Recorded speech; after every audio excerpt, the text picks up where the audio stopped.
Como se promover. Por Wallace D. Wattles, publicado originalmente em 1914 pela The Elizabeth Town Company. Esta gravação é uma produção da Master Key Society com o propósito de pesquisa, estudo e discussão.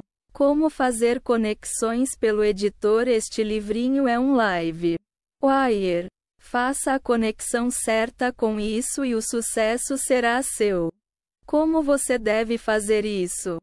Lendo-o longa e frequentemente. Voltando a ele toda vez que você perceber que sua confiança e propósito estão diminuindo. E agindo de acordo com seus ensinamentos de todas as maneiras que você possa imaginar. A vida de todo sucesso é o espírito de fé e boa vontade. Sempre que você sentir que sua fé está diminuindo, volte para este live wire novamente. Viva com ele até que seu espírito seja seu e você se reconheça como o homem que pode. Vitória na derrota. Por Edwin Marquand. A derrota pode servir tão bem quanto a vitória para abalar a alma e deixar a glória sair. Quando o grande carvalho se agita ao vento, os galhos absorvem uma nova beleza e o tronco lança uma raiz mais profunda no lado de Barlavento. Somente a alma que conhece a grande dor pode conhecer o poderoso êxtase. As tristezas vêm ampliar espaços de alegria no coração. Como se promover. O Wallace D. Wattles. Capítulo 1. A atitude empresarial. Causas semelhantes, sob condições semelhantes, produzem efeitos semelhantes. O sucesso empresarial é um efeito e não pode ser uma exceção à lei de causa e efeito. A causa do sucesso é o homem que consegue algo no homem. Foi aplicado ao seu trabalho e produziu certo resultado. O que há no homem que produz o resultado do sucesso? Não é a força física. Embora a força física possa ser de grande ajuda, todos os homens fortes não têm sucesso. Mas aqueles que têm a capacidade podem aplicar sua força física de modo a ajudá-la a produzir o resultado do sucesso. Não se trata de capacidade intelectual, pois nem todos os homens intelectualmente capazes são bem-sucedidos. Aqueles que têm o poder podem direcionar sua capacidade intelectual de modo a fazê-la ajudar na obtenção do sucesso. A potência que torna o homem bem-sucedido, portanto, é o poder de aplicar a capacidade física e mental de modo a produzir resultados. Este poder deve ser uma atitude do próprio homem. Não é um dom especial para poucos. Nem é uma faculdade rudimentar que cada um possa desenvolver. É uma posição a ser assumida. Se suas habilidades e energias devem ser direcionadas, é o próprio homem quem deve dirigi-las. E se ele os dirige, ele é a potência que causa o sucesso. Todo homem tem o poder inerente de dirigir suas próprias habilidades e energias. E todo homem está consciente de ter esse poder. É porque ele tem isso que ele é capaz de crescer e progredir. Para ser um homem de sucesso, é necessário ser alguém que saiba quais coisas resultam em sucesso e que direcione suas energias para fazer essas coisas. O primeiro elemento essencial para isso é que ele assuma a atitude de autodireção. Todo homem é autodirigido ou dirigido pelas sugestões que vêm de seu ambiente. O homem que pode é sempre um homem autodirigido. O homem que é dirigido pela sugestão é o homem que não pode. O homem que é dirigido pela sugestão tem 1. Horóscopo. Seu destino é decidido pela hereditariedade e pelo ambiente.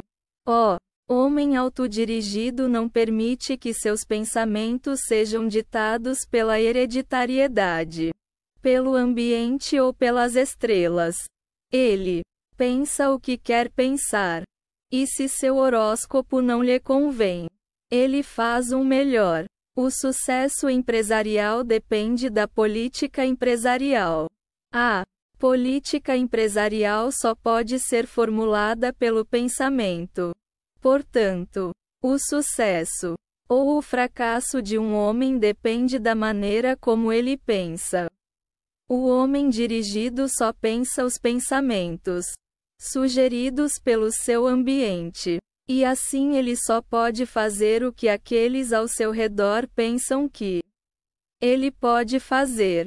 O homem autodirigido pensa o que quer pensar e pode, portanto, fazer o que quer, para se tornar o homem que pode. O primeiro passo é assumir a atitude de autodireção. Receba e considere todas as sugestões que vierem do seu ambiente. Mas não haja de acordo com a sugestão. Haja de acordo com suas próprias conclusões sobre a sugestão. Digerir e assimilar sugestões à medida que você digere e assimilar os alimentos. Torne-os parte de seu próprio pensamento antes de usá-los e aprenda a rejeitar qualquer um que seja indigesto. Capítulo 2.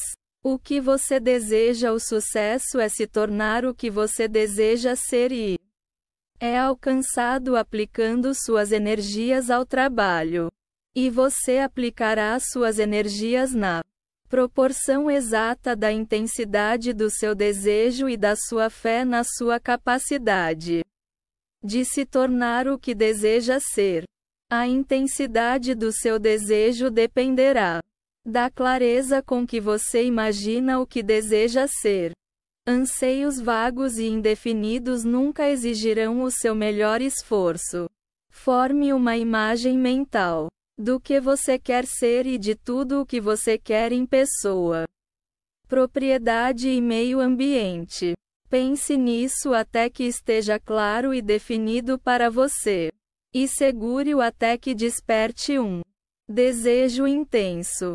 Pense nesta imagem até que você esteja sempre consciente dela. Não importa o que esteja fazendo, para que ela esteja sempre no fundo da sua consciência. Mas mesmo que você tenha um forte desejo, você não fará o melhor que puder sem confiança. Você terá que pensar que pode antes de poder. E você não pode pensar que pode, a menos que sinta que pode. E por isso você precisa ter demonstrado o fato de que não pode sentir que pode, a menos que tenha dentro de você o poder que pode. Em outras palavras, se você deseja fortemente fazer algo, é uma prova certa de que você tem o poder para fazê-lo. O desejo é o resultado do sentimento. E o sentimento que resulta no desejo é uma faculdade que busca expressão. O desejo de cantar ou tocar música é a faculdade musical em busca de expressão. E se não houvesse faculdade ou poder, não poderia haver desejo. Não podemos desejar coisas que não se harmonizem com as forças internas, pois algo que não se harmonize com as forças internas é repulsivo para nós. As coisas só se harmonizam com aquelas da mesma natureza essencial. Portanto, se você deseja alguma coisa é porque essa coisa está essencial e potencialmente dentro de você. O que está dentro de você essencialmente deve estar potencialmente dentro de você. Quando vemos um homem generoso e simpático, desejamos ser como ele porque a visão desperta em nós generosidade e simpatia. E o poder de ser, buscando expressão, causa o desejo de ser. Quando ouvimos uma grande oração ou uma bela canção, desejamos executar uma performance semelhante porque as faculdades da oratória ou da música respondem ao estímulo e buscam expressão. O desejo é uma expressão de busca de poder. Você não pode desejar o que não está potencialmente dentro de você. Portanto, você pode ser o que quiser ser. O fato de você querer ser é a prova de que você pode ser. Primeiro, forme uma concepção clara do que você deseja ser em pessoa, propriedade e meio ambiente. E então compreenda que, na medida em que seus desejos não sejam contrários à justiça eterna, é absolutamente certo que você pode ser o que deseja ser. Capítulo 3.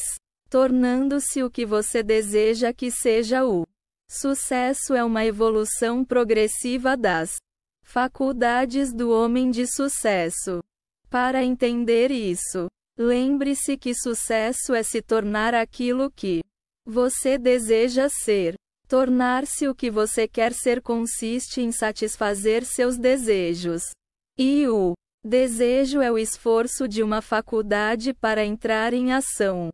Cada ganho em dinheiro ou posição que um homem pode obter permite-lhe pôr em uso uma nova faculdade ou fazer uso mais pleno de uma antiga. Isso satisfaz o desejo e é sucesso. O homem que consegue usar ao máximo suas faculdades é aquele que pode. E porque ele é o homem que pode, ele é o homem de sucesso. O sucesso, então, sendo uma evolução do homem bem-sucedido, deve seguir o princípio evolutivo da ação. E o fato básico da evolução é que cada plano inferior contém todas as potencialidades necessárias para desempenhar as funções do plano superior. Ao ascender a um plano superior, novas faculdades são postas em uso, mas também vemos o uso contínuo das faculdades que estavam ativas no plano inferior, e é o desenvolvimento completo dessas faculdades, ou seu uso mais completo possível, que torna possível a ascensão a um plano superior. A evolução nunca atinge o plano superior a partir de espécimes imperfeitamente desenvolvidos no plano inferior, mas sempre a partir dos mais perfeitamente desenvolvidos. Em outras palavras, é o princípio evolutivo que os organismos que funcionam mais perfeitamente no plano inferior estão mais próximos do plano superior. E a maneira de se aproximar do plano superior é aperfeiçoando a função no plano inferior. Mais do que isso é necessário. Porém, porque se nenhum organismo fizesse mais do que funcionar perfeitamente em seu próprio plano, não haveria evolução. A evolução começa quando os organismos começam a aumentar as funções necessárias do plano em que vivem, colocando em uso faculdades que só podem ser aperfeiçoadas em um plano superior. Seu trabalho atual pode não ser o que você deseja fazer, mas, a menos que você consiga realizar seu trabalho atual com perfeição, você não estará pronto para o trabalho que deseja realizar. E mesmo quando você consegue fazer seu trabalho atual perfeitamente, se isso é tudo o que você pode fazer, você não está pronto para mais nada. Somente quando você puder realizar seu trabalho atual com perfeição e realizar algum outro trabalho além disso, você estará pronto para avançar. A evolução é provocada pelo desenvolvimento das faculdades que serão utilizadas num plano superior. E isso é feito primeiro fazendo perfeitamente o trabalho do plano inferior e depois acrescentando-lhe, de modo a colocar outras faculdades em uso, ou a desenvolver aquelas já em uso, de modo que se tornem grandes demais para encontrarem expressão no plano inferior. Para ascender, você não deve apenas preencher o seu lugar atual, mas deve mais do que preenchê-lo. É aquela parte de você que se projeta além dos limites do seu lugar atual que se apega a um lugar mais elevado. O princípio evolutivo do sucesso é que você deve mais do que preencher o seu lugar atual. E você não pode ter sucesso de nenhuma outra maneira. Capítulo 4. Promovendo-se a vida bem-sucedida é a vida que avança. E o avanço da vida é vivido pela obediência ao princípio evolutivo. O princípio evolutivo é que o avanço vem mais do que preencher o seu lugar atual. E isso é verdade quer você seja um funcionário ou esteja no negócio por conta própria. Entretanto, um mero trabalho sem propósito, de mais trabalho do que o necessário, não o fará avançar. Provavelmente apenas tenderá a mantê-lo onde está. Se você é um empregado e não tem a ambição de mais do que ocupar o seu lugar atual, será do interesse do seu empregador mantê-lo no seu lugar atual.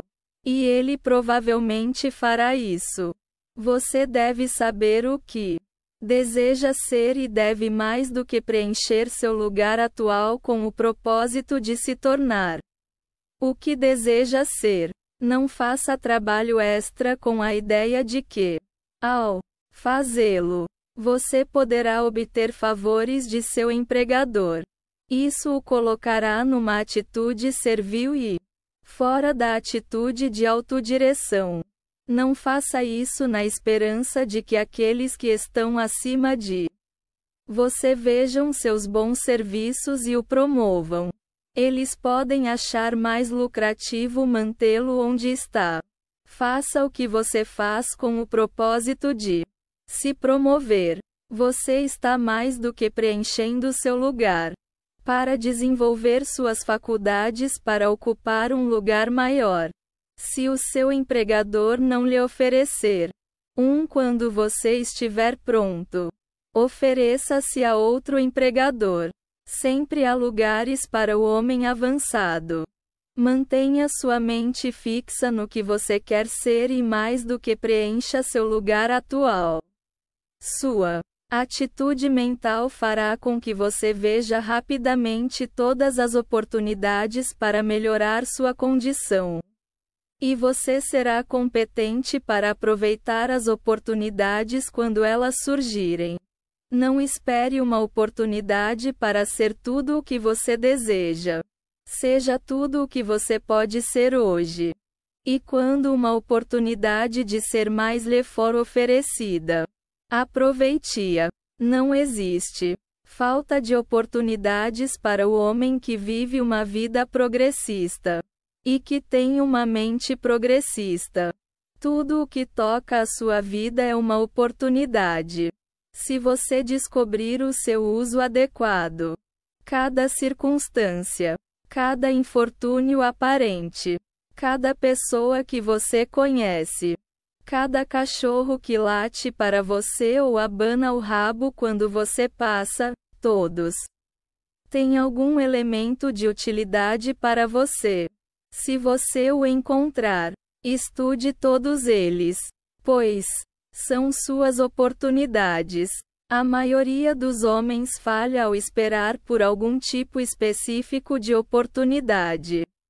Em vez de estar pronto para aproveitar todas as oportunidades, mantenha firmemente a imagem de tudo o que você deseja alcançar em pessoa, propriedade e meio ambiente. Viva a vida interior progressista. Mais do que preenchendo o seu lugar atual. Viva a vida acumulativa externa. Adquirindo tudo o que encontrar e que pertença à sua imagem. E você não poderá falhar.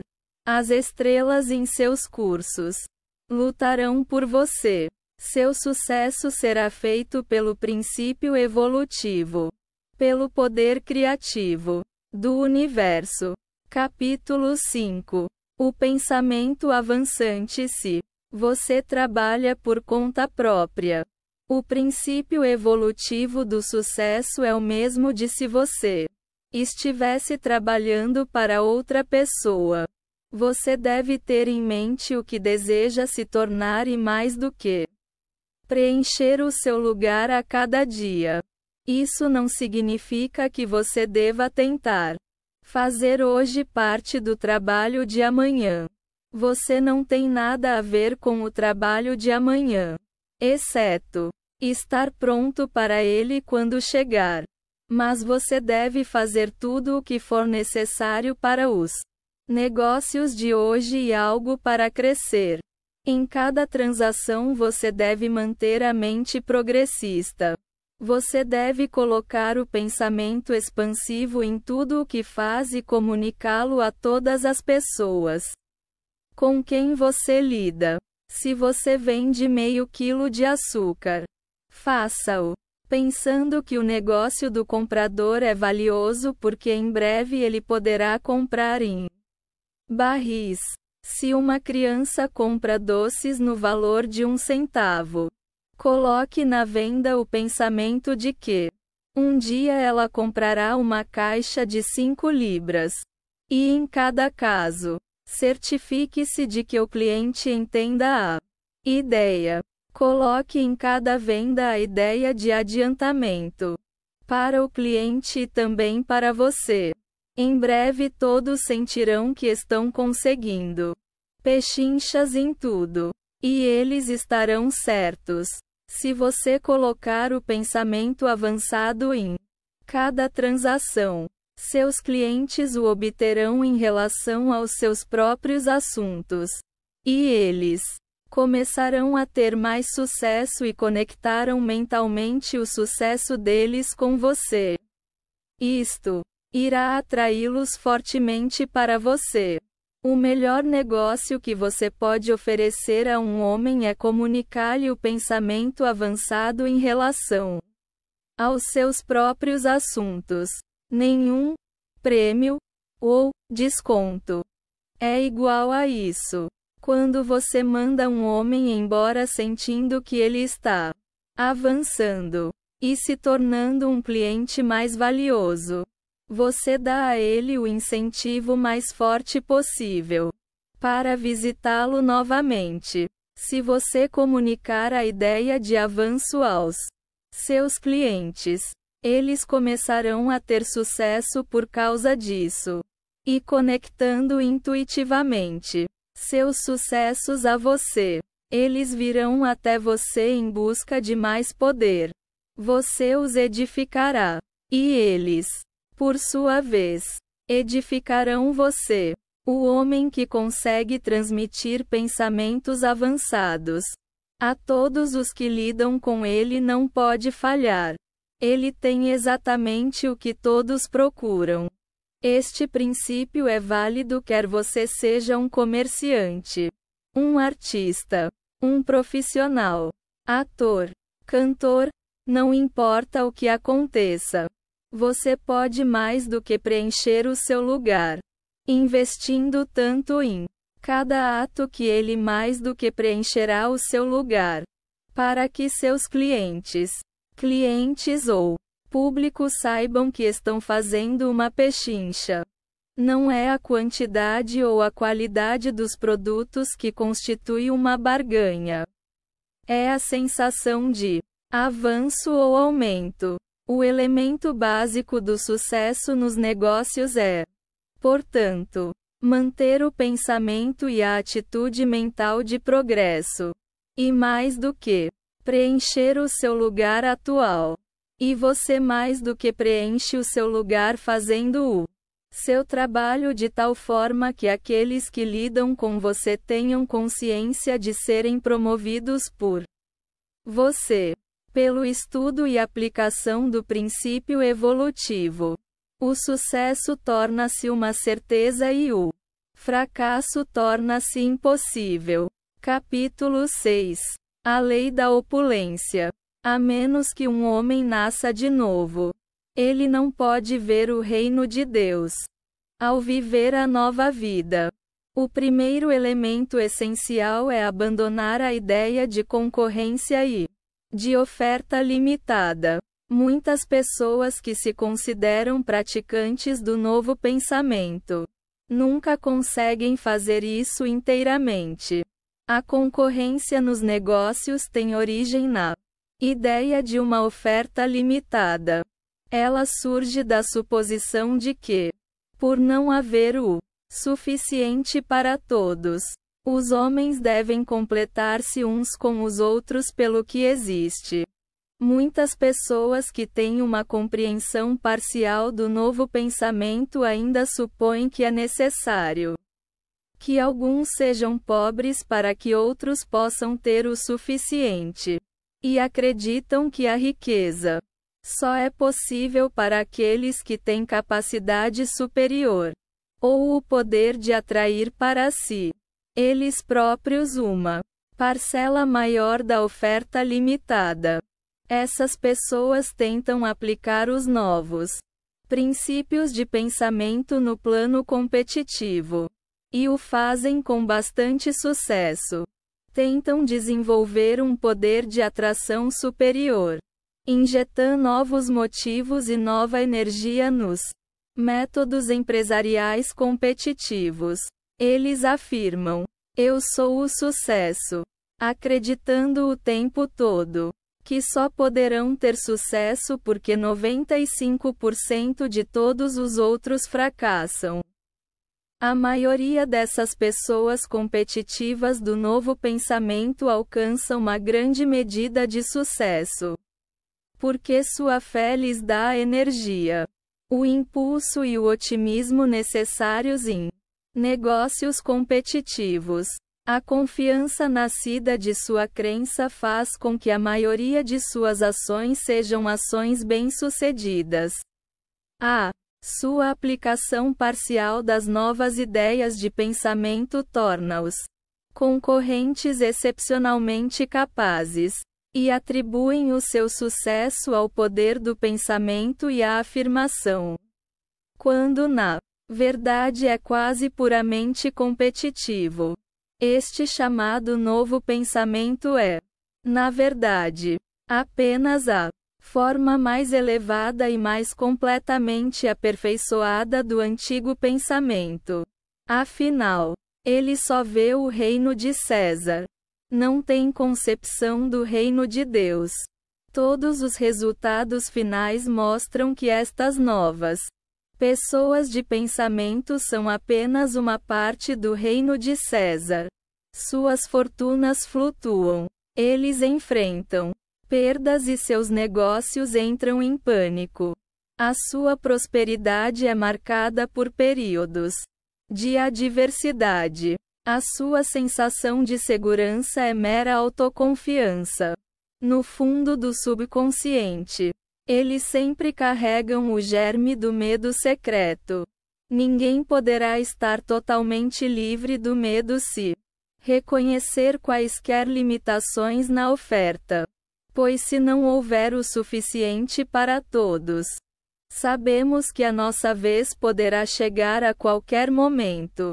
Os lapsos e fracassos dos novos pensadores podem ser atribuídos diretamente à ideia de uma oferta limitada. A ideia de que o sucesso e a obtenção de riqueza só são possíveis para uma parte de nós. Existe alguma verdade nesta ideia de que a concorrência é necessária? Deixe-nos ver as coisas que são essenciais para a vida e o progresso mental e físico. Podem ser agrupadas aproximadamente em 5 categorias. E são elas: alimentação, vestuário, abrigo, educação e diversão. Para 3 deles, comida, vestuário e abrigo, recorremos ao mundo da natureza em busca de abastecimento. Esses 3, com seus acessórios e extensões em termos de luxo, decoração, arte e beleza, constituem o que chamamos de riqueza. Existe alguma limitação no fornecimento destes? Leve em consideração, em primeiro lugar, a questão do abastecimento alimentar.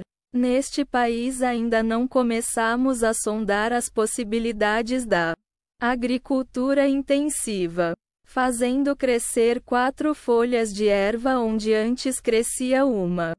É um facto passível de demonstração matemática que o único estado do Texas, se todos os seus recursos fossem organizados para a produção de alimentos, produziria o suficiente para alimentar toda a população actual do globo e alimentá-la bem.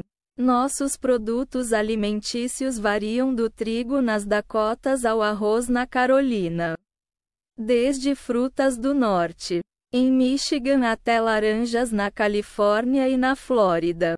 Este país, intensamente cultivado, alimentaria os habitantes de 10 mundos como este. Não há falta no abastecimento de alimentos. Quando oramos ao nosso Pai, o pão nosso de cada dia nos dá. Nunca devemos esquecer de acrescentar um agradecimento por Ele ter respondido a essa oração quando lançou os fundamentos do mundo. Lembre-se também de que o trabalho de homens como Burbank apenas começou. O suprimento de alimentos é capaz de desenvolvimento infinito. Não há, portanto, necessidade de os homens competirem entre si para conseguirem o suficiente para comer. Quanto ao segundo elemento essencial, o vestuário, descobrimos que o mesmo é verdade. Os Estados Unidos podem produzir algodão para o mundo, mas não é necessário vestir o mundo com algo tão barato como tecidos de algodão. Temos criações de ovelhas para fornecer produtos de lã para todos, e campos onde se cultiva o linho para o linho fino. Há grandes extensões de terra, agora estéreis, onde poderíamos cultivar amoreiras suficientes para alimentar os bichos da seda necessários para vestir o mundo com sedas. Temos até desertos, onde podemos criar avestruzes para obter uma bela plumagem. Temos os recursos suficientes para vestir cada homem, mulher e criança vivos com roupas melhores do que as de Salomão em toda a sua glória. E há possibilidades inimagináveis nas ervas daninhas desprezadas à beira do caminho. Alguns Burbanks irão atualmente transformá-los em matéria-prima para tecidos mais bonitos do que o mundo já viu. A oferta de roupas é inesgotável. Não há necessidade de competir uns com os outros aqui. Não há necessidade de um andar de saco para que outro use púrpura e linho fino. Há púrpura e linho fino para todos. Ao abordar a questão do abrigo, verificamos que prevalecem as mesmas condições. Existem grandes bancos de barro esperando para serem transformados em tijolos e telhas. Há vastas saliências de pedra de construção ainda não extraídas. Aprendemos que o tijolo pode ser feito de areia e cal e que o cimento é um excelente material de construção. É um facto indiscutível que uma mansão melhor do que a de Vanderbilt poderia ser erguida para cada família na América. E quando tudo estivesse concluído, dificilmente teríamos feito um arranhão na superfície do nosso fornecimento de material de construção. Não há necessidade de alguns viverem em casebres para que outros possam ser alojados com delicadeza. E a oferta de mobiliário interior, móveis, tapetes, livros, instrumentos musicais, quadros, estátuas, tudo para deleitar os olhos e a mente do homem é igualmente limitada. Na verdade, não há escassez de coisas. Agora há alguma falta de trabalho que deveria ser feito. Não há necessidade na natureza de competição, seja por coisas ou por empregos. Há bastante trabalho útil e bonito esperando para ser feito para nos manter ocupados por toda a vida.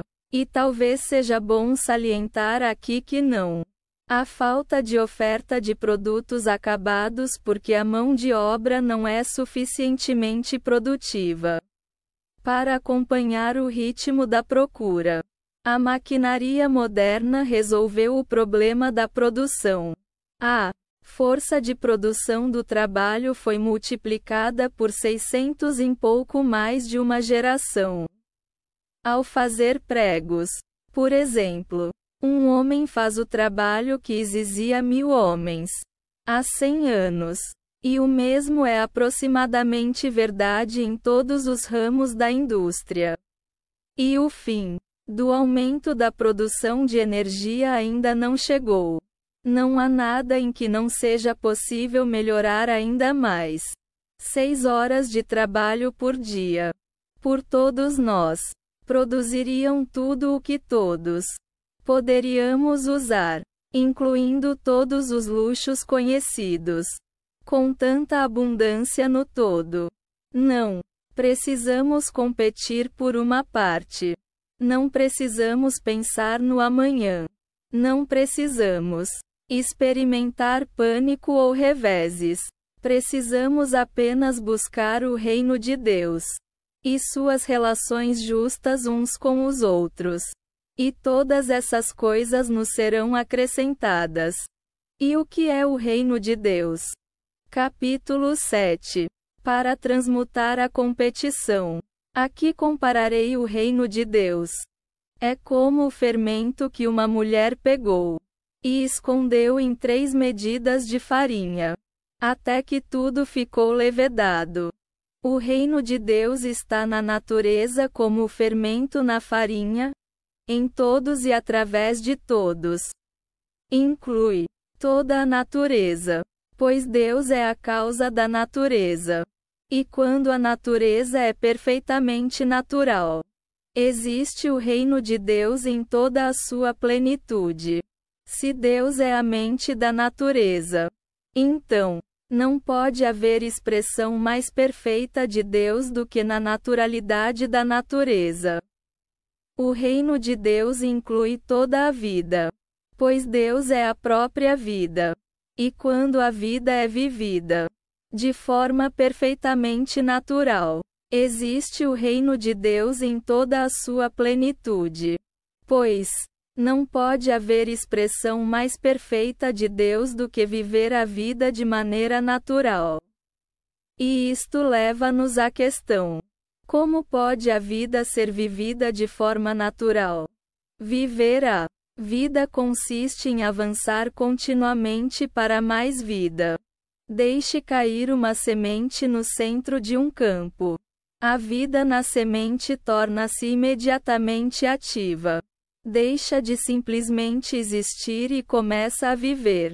Logo produz uma planta e uma semente, na qual há 30, 60 ou 100 sementes, cada uma contendo tanta vida quanto a primeira semente continha. Estes caem no chão e, por sua vez, começam a viver. E com o tempo há 1 milhão de sementes no campo, cada uma contendo tanta vida quanto a primeira semente continha. A vida da primeira semente pelo simples ato de viver, aumentou 1 milhão de vezes. Viver a vida consiste em aumentar continuamente a vida. Não há outra maneira de viver. Esta necessidade de crescimento da vida é a causa do que conhecemos como evolução. Não existe evolução no mundo mineral. Os minerais não avançam nem progridem. O chumbo não evolui para estanho. O estanho para ferro. O ferro para prata. A prata para ouro e assim por diante. A evolução é encontrada apenas nas formas orgânicas de vida e é causada pela necessidade natural da vida de encontrar uma expressão cada vez mais plena. A vida nesta terra começou, sem dúvida, numa única célula. Mas aquela única célula não poderia dar expressão suficiente à vida. E assim formou um organismo bicelular, depois organismos de muitas células, depois vertebrados, depois os mamíferos. Finalmente, o homem. Tudo isso por causa da necessidade inerente da vida de avançar para sempre em direção a uma expressão mais completa. E a evolução não cessou com a formação do homem. A evolução física cessou e a evolução mental e espiritual começou. O homem, desde o início, vem desenvolvendo mais capacidade de viver. Cada geração é capaz de viver mais que a geração anterior. A raça avança continuamente para mais vida. E assim vemos que viver a vida significa viver mais. A ação da consciência expande continuamente a consciência. A necessidade primordial da mente é saber mais, sentir mais e desfrutar mais. E esta necessidade da mente é a causa da evolução social e de todo o progresso. Se considerarmos a vida consciente como devemos, como a expressão mais elevada de Deus ou da mente da natureza, então o propósito de todas as coisas deve ser promover o desenvolvimento da vida consciente. E ele é então o propósito de todas as coisas devem ser para promover o desenvolvimento do homem. E se o desenvolvimento do homem consiste no aumento da sua capacidade para a vida, então, o propósito de todas as coisas na natureza deve ser promover o avanço contínuo do homem em direção a mais e mais vida. A vida encontra expressão pelo uso das coisas. A medida da vida de um homem não são as coisas que ele possui, mas o número de coisas que ele é capaz de usar corretamente. E ter plenitude de vida é ter todas as coisas que somos capazes de usar corretamente, sendo o propósito da mente da natureza o avanço contínuo do homem em direção a mais vida. Deve ser também a intenção dessa mente que todo homem tenha o uso irrestrito de todas as coisas que ele é capaz de usar e desfrutar corretamente. Ou que os seus virão a ele. O propósito de Deus é que todos tenham vida e vida em abundância. Deus é a mente da natureza. E Deus está em tudo. E através de tudo.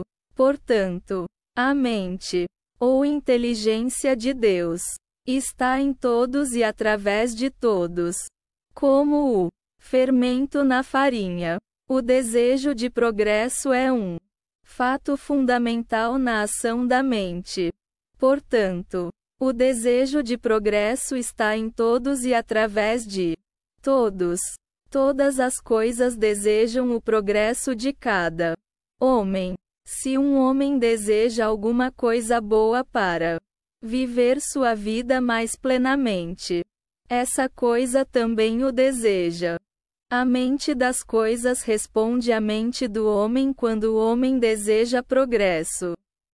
O maior de todos os fatos para nós é o fato de que existe uma mente na natureza que deseja que tenhamos todas as coisas que somos capazes de usar e que estamos dispostos a usar na direção de uma vida mais plena. E que esta mente está nas próprias coisas, tendendo a trazê-las para nós. E que se seguirmos o caminho certo, reconhecendo esta mente e trabalhando com ela, todas as coisas deverão vir até nós. Mas esta mente é a mente do todo, não de uma parte. E se perdermos de vista o todo e entrarmos em competição com os nossos semelhantes, por uma parte, perderemos tudo, pois a competição por parte é virtualmente uma negação e rejeição do todo. Quem reconhece e aceita o todo não pode competir por uma parte. É a ideia de competição por uma oferta limitada que nos impede de ver e aceitar a abundância que é nossa. Ainda continuamos a luta tola do reino de César, porque não podemos ver o reino de Deus, que está ao nosso redor e dentro de nós. Se o meu reino fosse deste mundo, então os meus servos lutariam, disse Jesus. Não nos livramos totalmente das ideias dos reinos deste mundo. Ainda lutamos mais ou menos. Mas como poderemos evitar a concorrência?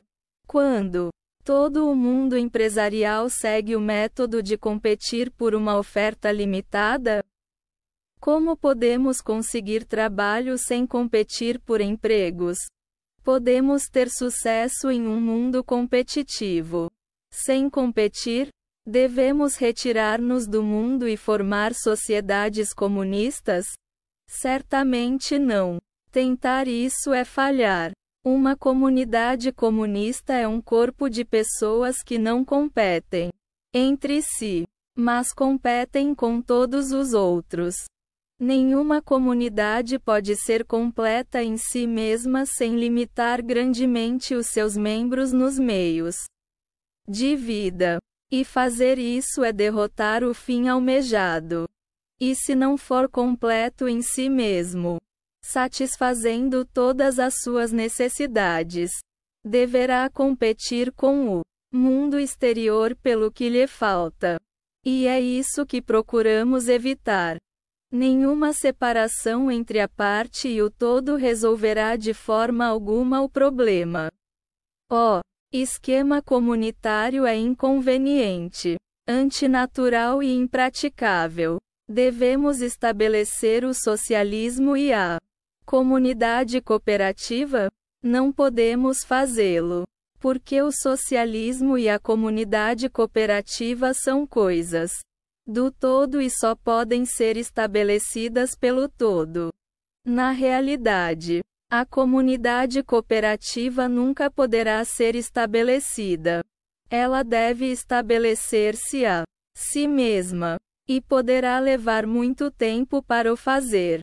Não podemos acabar com a concorrência através de qualquer tipo de promulgação legislativa enquanto a maioria dos homens acreditar na oferta limitada.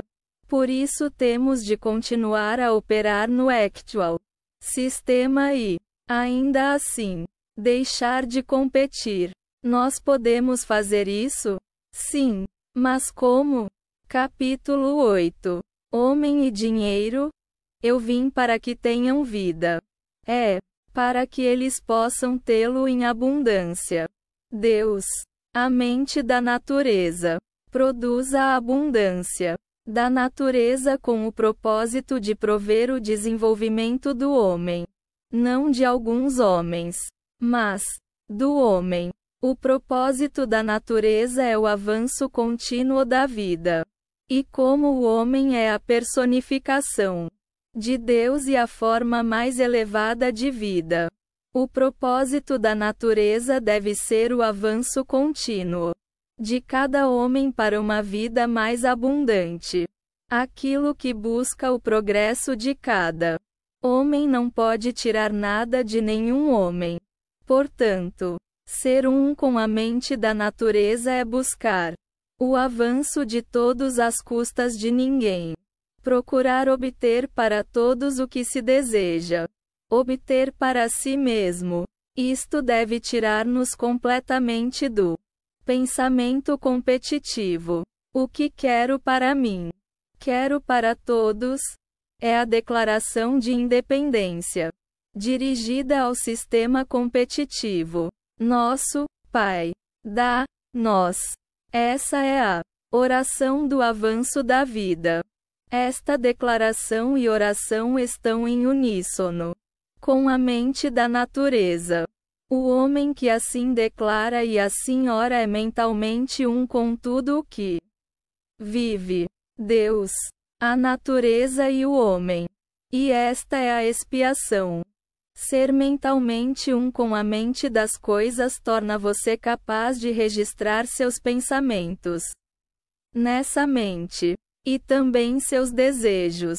Quando você deseja uma coisa, e sua mente e a mente das coisas são uma só, essa coisa desejará você e se moverá em sua direção. Se você deseja dólares, e sua mente é uma com a mente que permeia os dólares e todas as outras coisas, os dólares serão permeados pelo desejo de vir até você. E eles se moverão em sua direção, impelidos pelo poder eterno que proporciona uma vida mais abundante. Para obter o que deseja, você só precisa estabelecer sua própria harmonia com a mente das coisas, e elas serão atraídas para você. Mas o propósito primordial da mente das coisas é o avanço contínuo de todos para uma vida mais abundante. Portanto, nada será tirado de qualquer homem ou mulher e dado a você, a menos que você dê a essa pessoa mais em termos de vida do que tira. Será claramente visto que a mente divina não pode ser posta em ação no campo dos negócios puramente competitivos. Deus não pode ser dividido contra si mesmo. Ele não pode ser obrigado a tirar de um e dar a outro. Ele não diminuirá a oportunidade de um homem progredir na vida para aumentar a oportunidade de outro homem progredir na vida. Ele não faz acepção de pessoas e não tem favoritos. Ele está igualmente em todos, igualmente para todos e ao serviço de todos igualmente. Para fazer a expiação, você deve cuidar para que sua empresa dê a todos que lidam com você um equivalente completo na vida pelo valor monetário daquilo que você tira deles. Eu digo na vida. Isso não significa necessariamente valor monetário. Aqui está o que muitos críticos do sistema de lucro não conseguem compreender: que uma coisa de pequeno valor para um homem pode ser de valor inestimável para outro que possa usá-la para o progresso da sua vida. Uma caixa de fósforos valeria mais para um esquimó do que para um morador da cidade. O valor de uma coisa para um homem é determinado pelo plano de vida em que ele se encontra. O que não tem valor num plano ou num estágio de seu desenvolvimento é indispensável em outro plano ou em outro estágio. O poder vivificante de qualquer artigo pode ser desproporcional ao seu valor monetário. Este livro não vale $1 no que diz respeito ao valor monetário do papel e da tinta. Mas uma frase nele contida pode valer milhares de dólares para qualquer leitor. Você pode vender um artigo por mais do que custou, obtendo lucro. Mas o comprador pode utilizá-lo de tal forma que lhe valerá centenas de vezes o seu custo. Nesse caso, o lucro não é roubo.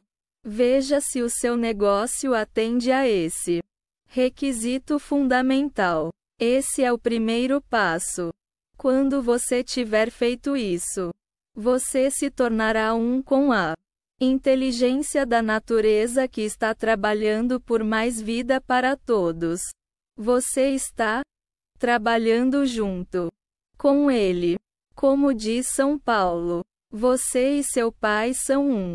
O objetivo do seu trabalho é que todos tenham vida e vida em abundância. O que você procura para si mesmo, você está buscando para todos. E o princípio mental em tudo o que você precisa começa a gravitar em sua direção. Se você precisa de dólares, a mente das coisas que estão dentro dos dólares está consciente da necessidade. Você pode afirmar com verdade: os dólares me querem. Os dólares começarão a se mover em sua direção. E virão, invariavelmente, daqueles que precisam daquilo que você pode dar em troca. A mente divina atenderá à transferência daquilo que é necessário para o avanço da vida para os lugares onde existe necessidade.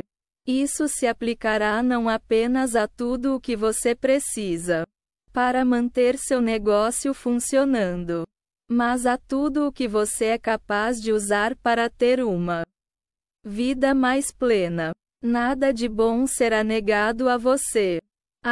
Sua unidade com o poder evolutivo, com o propósito da natureza, será tal que você receberá tudo o que a natureza tem para dar, porque você sempre fará a vontade de Deus.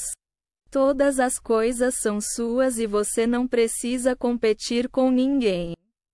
Mas você deve ter em mente que seus desejos são impressos na mente divina apenas pela sua fé. Uma dúvida corta a conexão. A ansiedade e o medo cortam a conexão. Exatamente como você está tentando impressionar sua própria mente subconsciente. Você está tentando impressionar a mente das coisas. Suas afirmações fracassam a menos que sejam feitas com o poder dinâmico da fé absoluta. A mente das coisas não agirá positivamente. Em caso de dúvida e hesitação, todas as coisas que você deseja quando ora, creia que as receberá e as terá. Não podemos andar e trabalhar com Deus e, ao mesmo tempo, desconfiar dele. Se você sentir desconfiança, você impressionará a mente das coisas com desconfiança em relação a você. E as coisas se afastarão de você em vez de se aproximarem de você. Os requisitos para o sucesso não competitivo são muito simples. Primeiro, deseje para todos o que deseja para si mesmo e certifique-se de não tirar nada de ninguém sem dar um equivalente completo na vida. E quanto mais você dá, melhor para você. Em seguida, saia com a fé absoluta de que tudo o que você precisa para ter a vida mais plena que você é capaz de viver chegará até você. Ore com fé inabalável ao Pai para que isso chegue até você. E agradeça a Ele em cada oração, com o coração cheio de gratidão por isso chegar até você. Tudo o que vier até você significará mais vida para outra pessoa. Cada ganho que você obtiver aumentará a riqueza de outra pessoa. O que você ganha para si mesmo, a vida, você ganha para todos. Seu sucesso contribui para a vida, saúde, riqueza e felicidade de todos. Mas alguém diz: afinal, em que isso difere da concorrência? Você ainda não está competindo com aqueles que estão no mesmo ramo de negócios? Não. O que você ganhará não virá da oferta limitada pela qual outros estão lutando, mas do todo. Deixe-me ilustrar. Pode-se dizer que existe apenas uma oferta limitada de dinheiro no país. Não é suficiente para suprir as necessidades de todos. Suponhamos que um grande número de pessoas adote este modo de vida e os dólares comecem a fluir em direção a todas elas. Não haverá o suficiente para todos. Isso é verdade. Mas o pensamento de necessidade impresso na mente das coisas reagiria na mente dos homens. Novas leis monetárias seriam aprovadas. O ouro começaria a se mover em direção às casas da moeda e às impressoras para produzir notas bancárias, se fossem necessárias ao avanço da vida. A mente das coisas vai além do dinheiro cunhado, chegando ao ouro e à prata que estão no coração das colinas. E tudo começará a avançar quando for solicitado pela oração da fé. E o mesmo se aplica a todo o resto. Não apenas as casas da moeda, mas também os moinhos começarão a funcionar sempre que um número suficiente de pessoas tiver entrado no caminho do avanço da vida. Se for insistido que o sistema salarial impede os trabalhadores de viverem vidas plenas, a resposta é que sempre que os trabalhadores começarem a viver vidas plenas, se o sistema salarial impedir o seu progresso, ele será alterado. Sua exigência de mais vida será tudo o que será necessário para mudar esta situação. A vida não pode progredir através da mudança de sistemas, mas os sistemas podem ser alterados pelo avanço da vida. Há muito trabalho a ser feito na construção de coisas úteis e belas. Tudo o que é necessário é uma exigência dessas coisas, por parte daqueles cujo único propósito é usá-las para dar mais vida a todos. À medida que o número dessas pessoas aumentar, a prosperidade de todos aumentará. E uma proporção cada vez maior de todas as classes aderirá à verdade, abandonando a competição e o caminho da oferta limitada, até que o reino seja estabelecido na terra como é no paraíso. E Deus enxugará de seus olhos toda lágrima, e não haverá mais choro, nem haverá mais dor. Não haverá noite ali. Capítulo 9. Conversa que constrói. Não fale sobre pobreza. Não acrescenta nada à riqueza e à felicidade do mundo. Disseminar a informação de que sempre fomos pobres e que enfrentamos uma dura luta para sobreviver. A pobreza não é algo de que se orgulhar, assim como a ignorância não é algo de que se orgulhar. O velho ditado de que não é uma vergonha ser pobre é apenas uma meia-verdade. No verdadeiro sentido, é realmente uma vergonha ser pobre. Ninguém é pobre ou está enfrentando dificuldades, exceto a. os ignorantes, b. os preguiçosos e c. os incompetentes. Isso parece duro. E você está pronto para voar no ar? Sobre isso, você quer me dizer que os moradores de cortiços e os escravos assalariados não têm chance? E assim por diante. Mas espere um pouco. Os escravos assalariados são realmente os donos do mundo. Eles criaram tudo e poderiam tomar posse dele amanhã.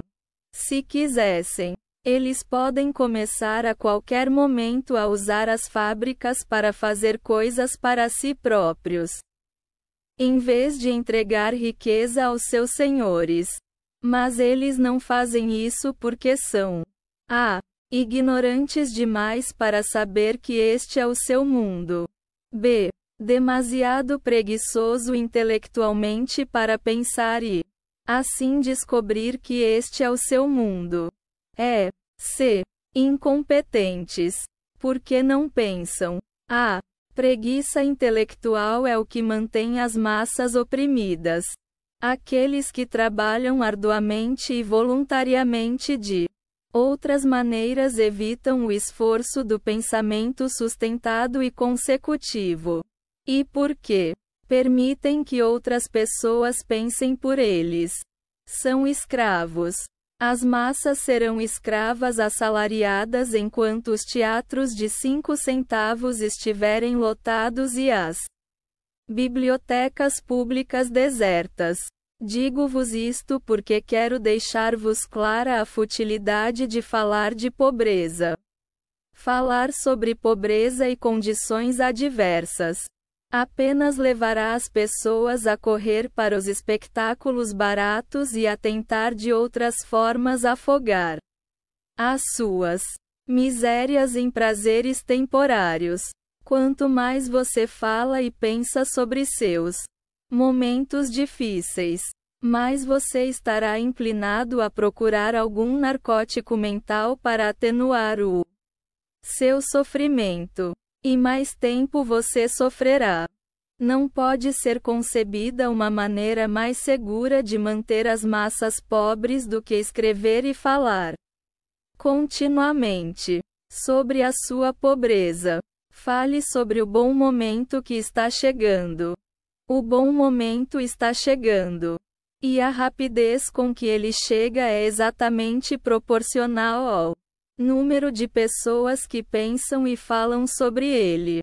Em vez de sair por aí mostrando fotos horríveis das condições de quem mora nos cortiços, mostre lindas fotos das condições de quem vai morar na cidade que está por vir.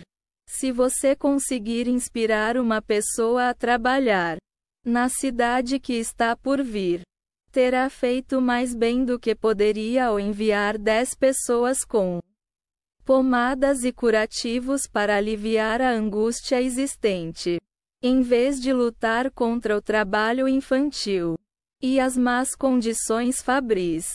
Diga aos trabalhadores que condições esplêndidas eles terão quando acordarem e começarem a operar as indústrias por si próprios. As massas não estão escravas de nada além da ignorância e da preguiça intelectual. Eles podem ter o que quiserem se começarem a pensar. E a maneira de fazê-los pensar é falar em riqueza. Esta é a filosofia para a massa. E o mesmo se aplica a você como indivíduo. Se a massa não estiver pronta ou disposta a subir, você não precisa ficar com ela. Você pode superar isso. Mas você nunca poderá superar isso se continuar falando sobre si mesmo como estando deprimido. Se você continuar falando de si mesmo como um daqueles que passaram por momentos difíceis de convivência, continuará a ser um daqueles que passaram por momentos difíceis de convivência. Não conte o quanto seus pais eram pobres e os momentos terríveis que você passou quando era criança. Falar dessas coisas é voltar mentalmente a essas condições. E voltar mentalmente a essas condições é convidá-los fisicamente. Fale sobre os momentos felizes que você passou na juventude e esqueça todos os momentos infelizes. Não diga o quão duro você costumava trabalhar e quão pouco você ganhava por isso. Se você trabalhou duro por nada, você foi um idiota. E você não deve se anunciar como um idiota. Conte sobre o bom trabalho que você fez e sobre os bons salários que recebeu por isso. Então você está se anunciando como uma pessoa competente, que pode ganhar bons salários. Não diga, como Uriah Heep, o quão humilde você é, e se vanglorie de viver em uma morada humilde. Declare-se tão bom quanto o melhor e descreva a casa elegante que você está no processo de adquirir e mobiliar. Não peça desculpas pelas suas roupas. Diga quantas você tem ou diga que não tem nada para vestir. Fale sobre as roupas finas que você está planejando comprar. Não fale de pobreza de forma alguma. Não se refira a isso como existente.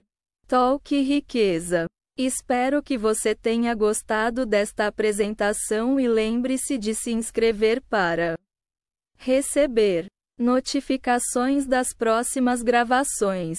E lembre-se de que os pontos de vista e opiniões expressos neste livro pertencem ao autor e nem sempre podem refletir os da Master Key Society ou de suas afiliadas.